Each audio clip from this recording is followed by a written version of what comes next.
Welcome to King Silk Art. This is truly some of the most spectacular art that man has to offer. What you're seeing is this is all silk embroidered, and it comes from a province in China called Suzhou.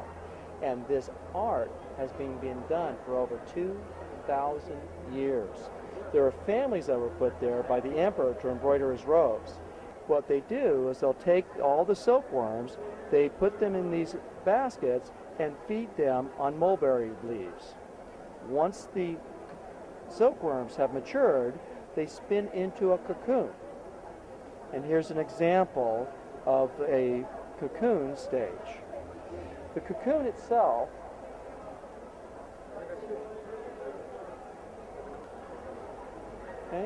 and what they do with this is they'll take a vegetable dye, permeate the silk with the dye. So what you're looking at is an organic to an organic. So the dye becomes a permanent fixture in the silk thread, and so it will never lose its color. They can get about 2,000 feet out of one cocoon of that very, very fine fiber. This is thinner than a human hair. They'll then take this and literally just start stitching it.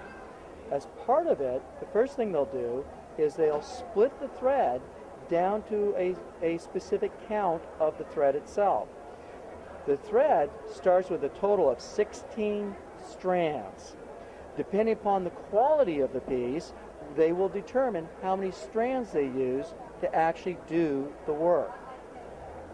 Something like this, like a tiger for example, these top quality pieces will take anywhere from months to years to complete. So if we look, for example, at the back of one piece, and here you can actually see that how lovely it actually is. And if you were to rub your hands over it, you can actually feel the little knots. This is actually one of the key elements to tell you that this has actually been stitched by hand. So in fact, if you turn it over, and there's the front. Absolutely wonderful.